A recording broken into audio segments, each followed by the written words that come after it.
Hello, you are listening to the To Kill a Mockingbird Chapter 24 audio plus some commentary. As in past recordings, we will be using this document to keep track of important occurrences within Chapter 24.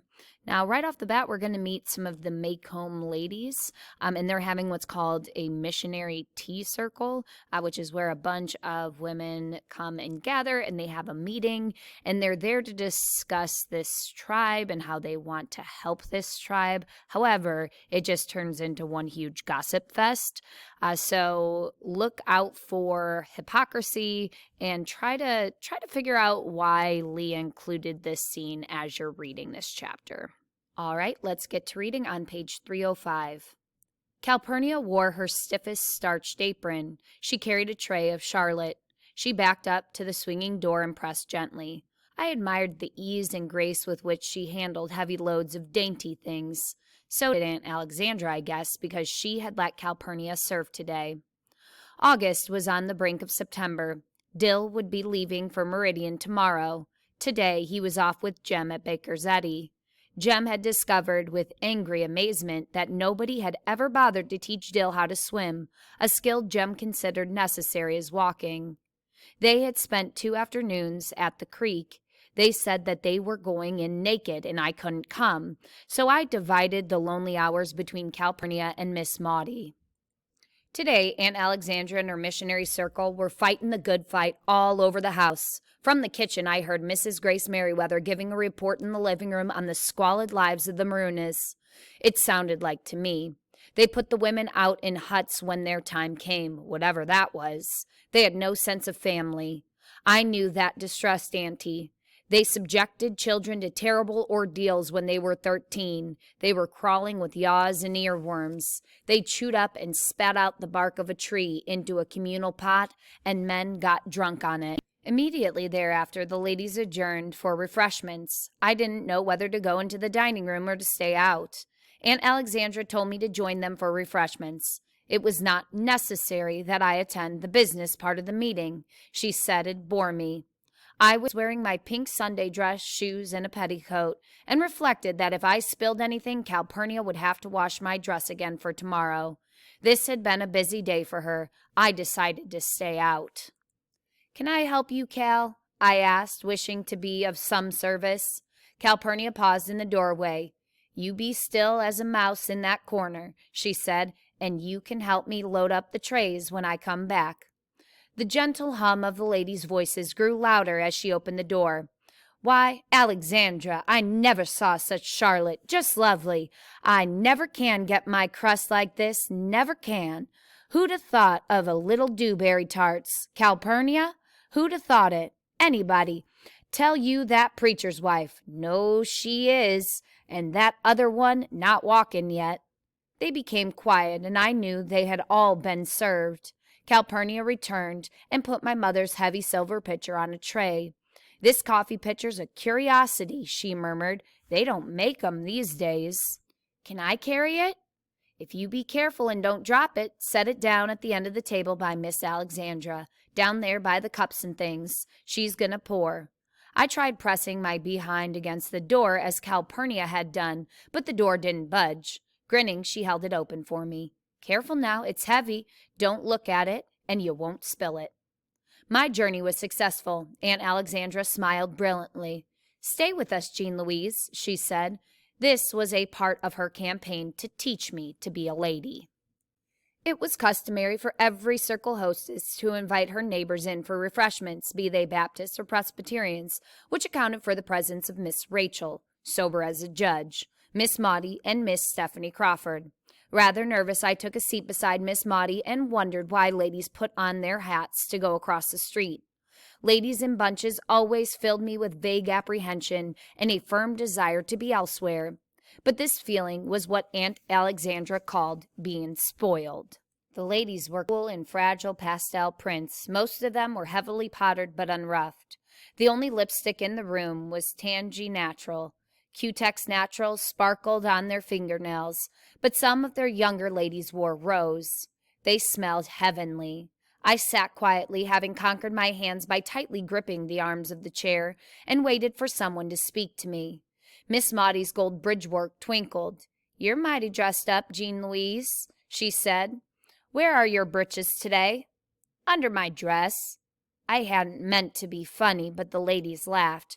My cheeks grew hot as I realized my mistake, but Miss Maudie looked gravely down at me. She never laughed at me unless I meant to be funny. Quick pause here. So we see that Scout is trying to make a good impression with these ladies. She's even wearing a dress.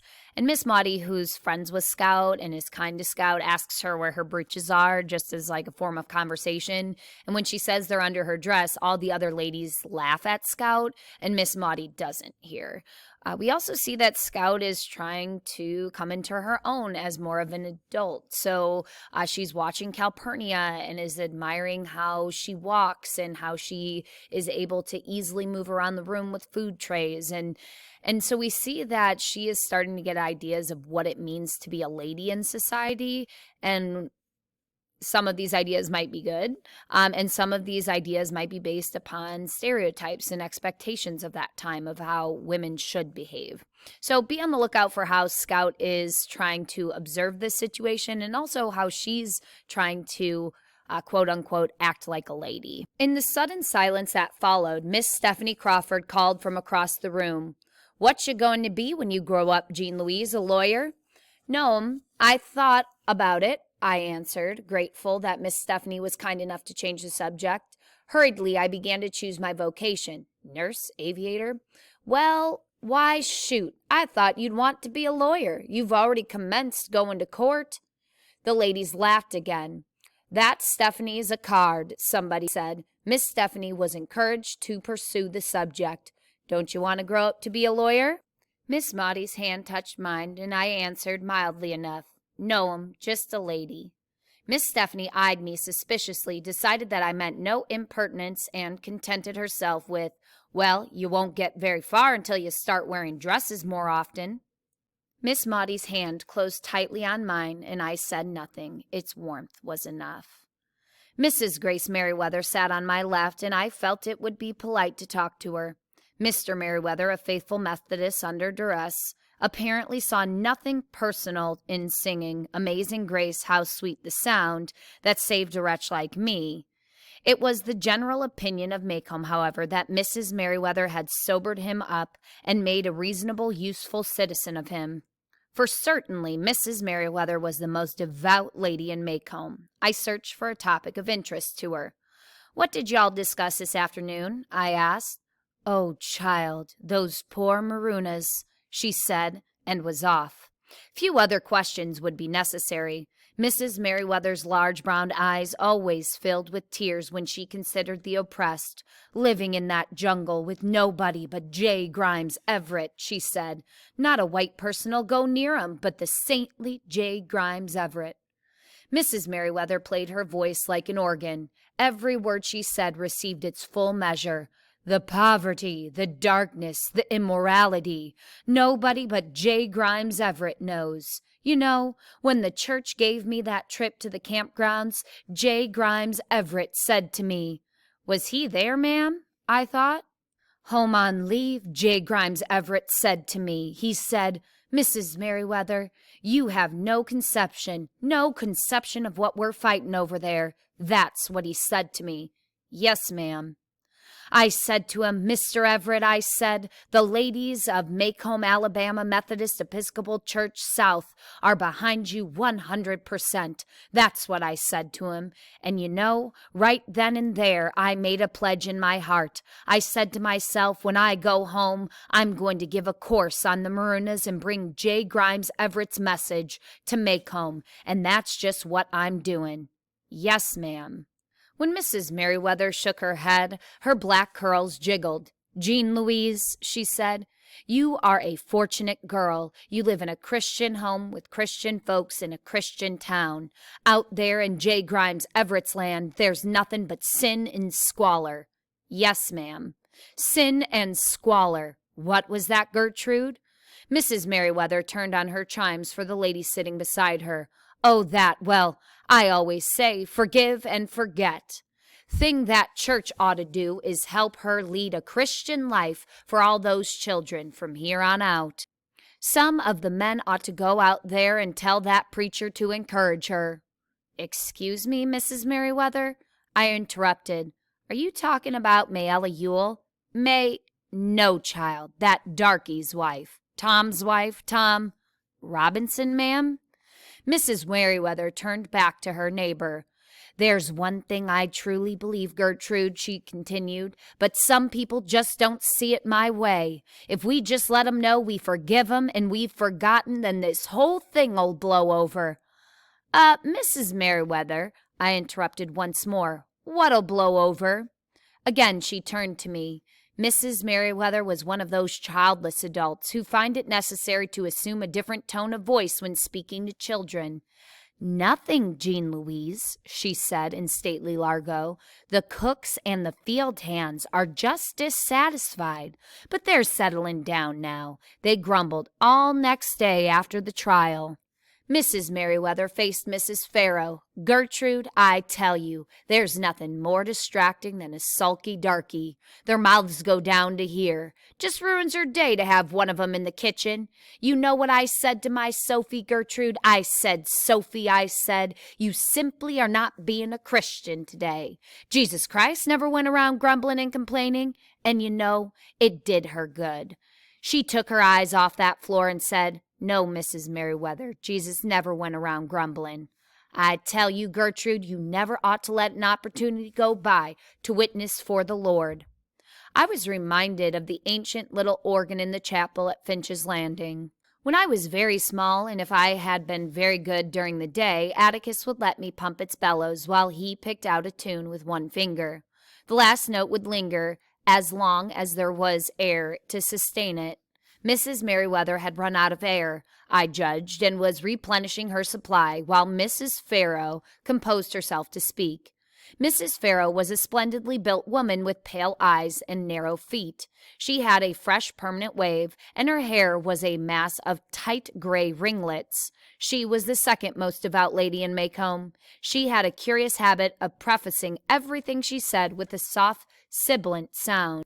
Grace, she said, it's just like I was telling Brother Hudson the other day.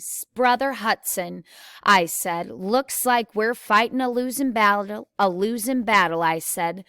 It doesn't matter to 'em one bit. We can educate 'em till we're blue in the face. We can try till we drop to make Christians out of 'em, but there's no lady safe in her bed these nights. He said to me, Mrs. Farrow, I don't know what we're coming to down here. I told him that was certainly a fact. Quick pause here. So we are starting to see a lot of hypocrisy here in how the women are speaking. So first of all, they're speaking about this tribe, the Maroonahs, and they're talking about how their way of life is so different and how they're sinful and how it's wrong and how J. Grimes Everett is so saintly for going to help them and bring Christianity to them. So first of all, we're seeing, obviously, they think their religion is the best religion. We also see here that the women are speaking very poorly of the Black community members within their town. Obviously, the day after the trial, many of the Black community members are very upset. They knew Tom personally, and Mrs. Merriweather talks about her maid, Sophie, and how Sophie was upset, and she made a comment to her like Jesus Christ didn't go around grumbling, and she said it made Sophie feel better. When in reality, Sophie was probably like, okay, I better stop looking sad because it's making this woman upset.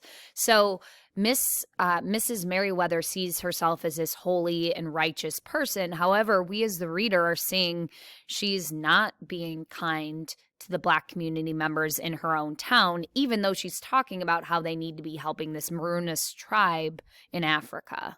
We also see a woman named Mrs. Farrow making similar comments. She says we can try our best to make Christians out of them, and she's referring to the Black citizens of Maycomb.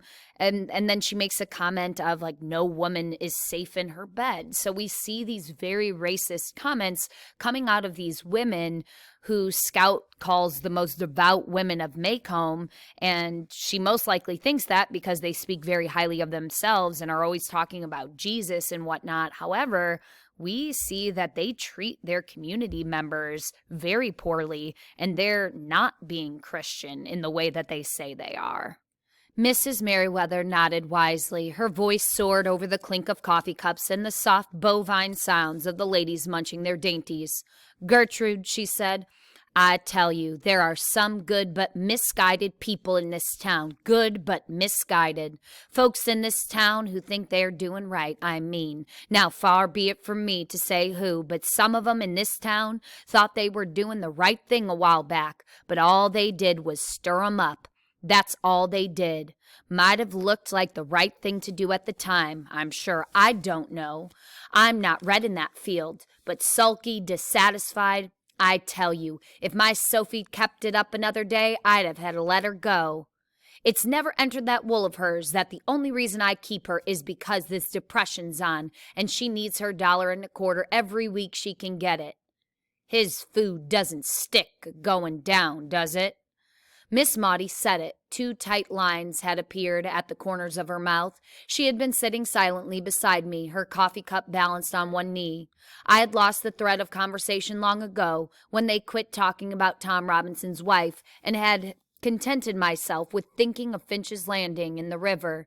Aunt Alexandra had got it backwards. The business part of the meeting was blood-curdling. The social hour was dreary.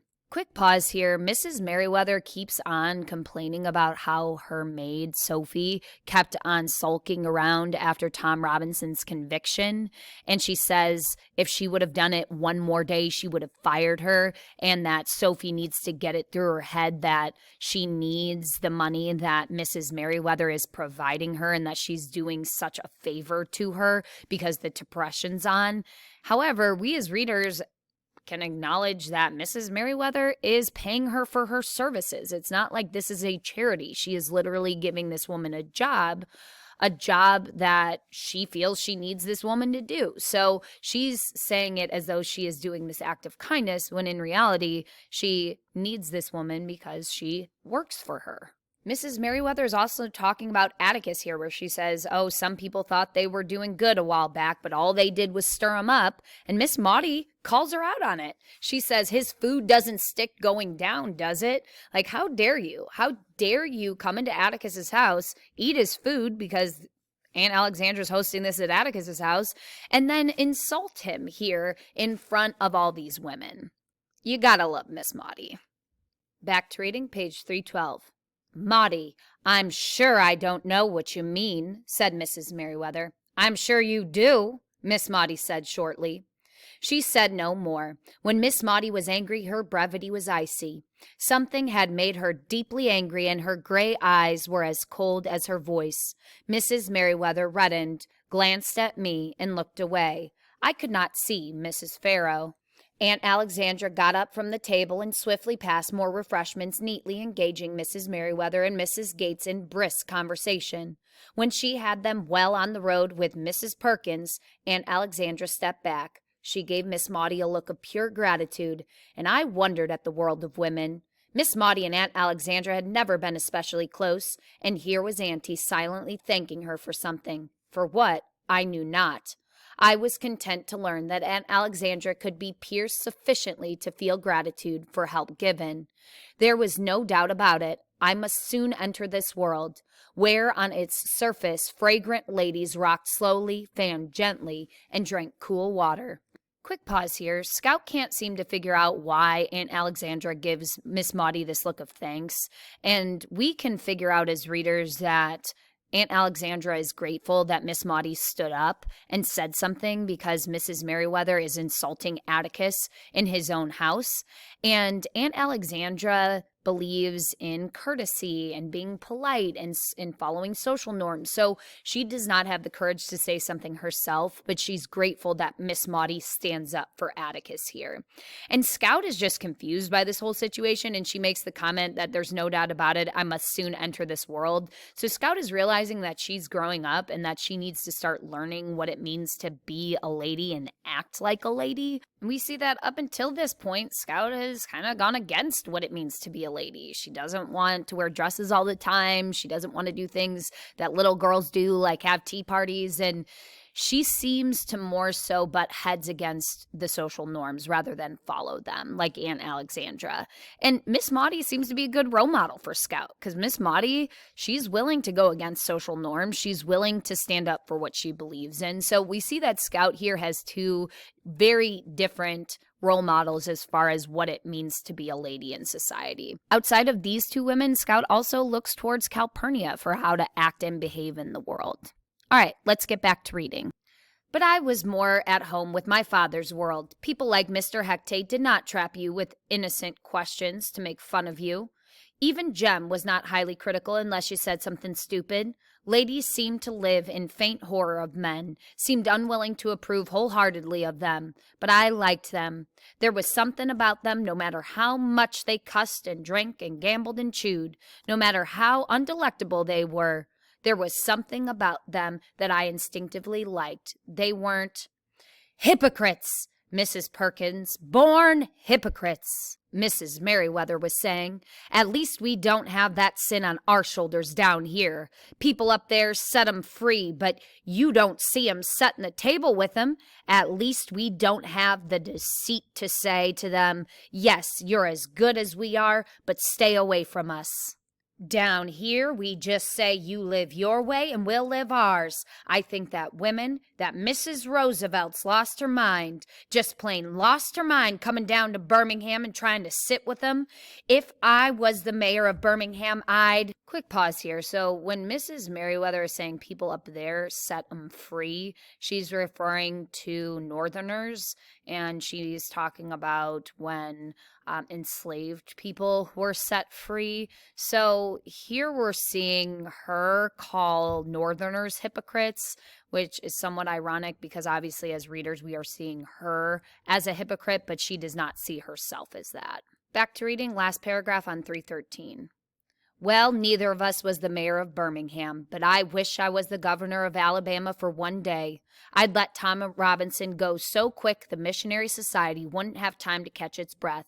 Calpurnia was telling Miss Rachel's cook the other day how bad Tom was taking things, and she didn't stop talking when I came into the kitchen. She said there wasn't a thing Atticus could do to make being shut up easier for him, that the last thing he said to Atticus before they took him down to the prison camp was, "Goodbye, Mr. Finch. There ain't nothing you can do now, so there ain't no use trying." Calpurnia said Atticus told her that the day they took Tom to prison, he just gave up hope. She said that Atticus tried to explain things to him and that he must do his best not to lose hope because Atticus was doing his best to get him free. Miss Rachel's cook asked Calpurnia why didn't Atticus just say yes, you'll go free, and leave it at that. Seemed like that'd be a good comfort to Tom. Calpurnia said, because you ain't familiar with the law. First thing you learn when you're in lawn family is that there ain't any definite answers to anything. Mr. Finch couldn't say something so when he doesn't know for sure it is so. The front door slammed, and I heard Atticus's footsteps in the hall. Automatically, I wondered what time it was. Not nearly time for him to be home. And on missionary society days, he usually stayed downtown until black dark. He stopped in the doorway. His hat was in his hand, and his face was white. "Excuse me, ladies," he said. "Go right ahead with your meeting. Don't let me disturb you.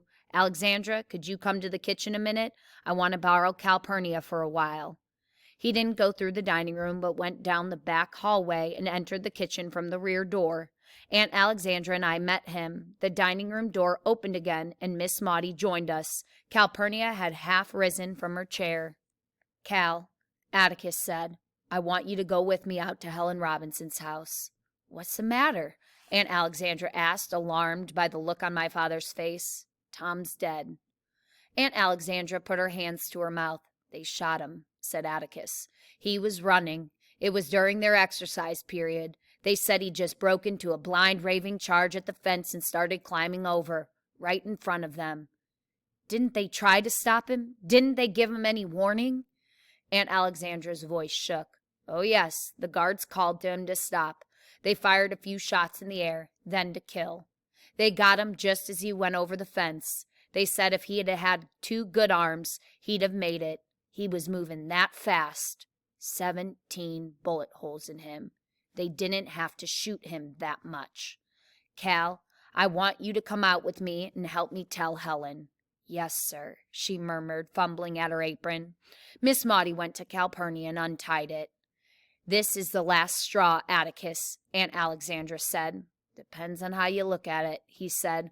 "What was one Negro more or less among 200 of 'em? He wasn't Tom to them. He was an escaping prisoner." Atticus leaned against the refrigerator, pushed up his glasses, and rubbed his eyes. "We had such a good chance," he said. "I told him what I thought, but I couldn't, in truth, say we had more than a good chance. I guess Tom was tired of white men's chances and preferred to take his own. Ready, Cal?" "Yes, sir, Mr. Finch." "Then let's go." Quick pause here. So we find out that Tom Robinson was shot in prison, but obviously it seems to be excessive. So first of all, we have to question if he really truly was moving that quickly over the fence. Again, he has one arm. And if you think about climbing a fence, that would be very difficult to do quickly if you only had one arm. And then we also see that he was shot 17 times. And Atticus makes the comment, they didn't have to shoot him that much. So even if he was trying to escape, the amount of times he was shot was extremely excessive and brutal. They not only just shot to kill him, he had 17 bullet holes in his body once he was dead. So it just points out the brutality of this. And Atticus makes the comment, he wasn't Tom to them. He was an escaping prisoner. But we are confronted here with the problem of not seeing prisoners as human beings and as people. All right, we're going to keep reading 315, bottom of the page. Aunt Alexandra sat down in Calpurnia's chair and put her hands to her face. She sat quite still. She was so quiet I wondered if she would faint. I heard Miss Maudie breathing as if she had just climbed the steps, and in the dining room the ladies chattered happily. I thought Aunt Alexandra was crying, but when she took her hands away from her face, she was not. She looked weary. She spoke, and her voice was flat. "I can't say I approve of everything he does, Maudie, but he's my brother, and I just want to know when this will ever end." Her voice rose. "It tears him to pieces. He doesn't show it much, but it tears him to pieces. I've seen him when— What else do they want from him, Maudie? What else?" "What does who want, Alexandra?" Miss Maudie asked. "I mean this town. They're perfectly willing to let him do what they're too afraid to do themselves. It might lose him a nickel. They're perfectly willing to let him wreck his health doing what they're afraid to do.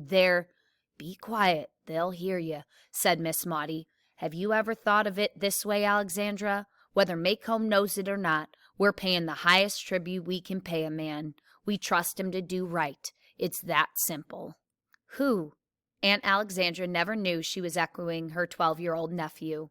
"The handful of people in this town who say that fair play is not marked white only. The handful of people who say a fair trial is for everybody, not just us. The handful of people with enough humility to think, when they look at a Negro, there but for the Lord's kindness I am." Miss Maudie's old crispness was returning. "The handful of people in this town with background, that's who they are." Had I been attentive, I would have had another scrap to add to Jem's definition of background, but I found myself shaking and couldn't stop. I had seen Enfield Prison Farm, and Atticus had pointed out the exercise yard to me. It was the size of a football field. "Stop that shaking," commanded Miss Maudie, and I stopped. "Get up, Alexandra. We've left him long enough." Aunt Alexandra rose and smoothed the various whalebone ridges along her hips. She took her handkerchief from her belt and wiped her nose. She patted her hair and said, "Do I show it?" "Not a sign," said Miss Maudie. "Are you together again, Miss Jean Louise?" "Yes, ma'am." "Then let's join the ladies," she said grimly. Their voices swelled when Miss Maudie opened the door into the dining room. Aunt Alexandra was ahead of me, and I saw her head go up as she went through the door. "Oh, Mrs. Perkins," she said, "you need some more coffee. Let me get it." "Calpurnia's on an errand for a few minutes, Grace," said Miss Maudie. "Let me pass you some more of those dewberry tarts. D'ye hear what that cousin of mine did the other day? The one who likes to go fishing." And so they went, down the row of laughing women, around the dining room, refilling coffee cups, dishing out goodies, as though their only regret was the temporary domestic disaster of losing Calpurnia. The gentle hum began again. Yes, sir, Mrs. Perkins, that J. Grimes Everett is a martyred saint. He needed to get married, so they ran to the beauty parlor every Saturday afternoon, soon as the sun goes down. He goes to bed with the chickens, a crate full of sick chickens. Fred says that's what started it all. Fred says... Aunt Alexandra looked across the room at me and smiled. She looked at a tray of cookies on the table and nodded at them. I carefully picked up the tray and watched myself walk to Mrs. Merriweather. With my best company manners, I asked her if she would have some. After all, if Auntie could be a lady at a time like this, so could I. So in this final scene here, we see that Scout is admiring that Aunt Alexandra is holding herself together, even though she got this devastating news. And obviously, Aunt Alexandra's concern is for Atticus and how this trial is really eating away at him. However, Scout is starting to kind of mimic the way the adult women in her life live. So she is seeing Aunt Alexandra be somewhat courageous here, or at least be able to hold herself together. She also sees how Miss Maudie is behaving, and she's trying to model herself after these women. All right, that is the end of chapter 24. If you have any questions, make sure you're reaching out to your teacher.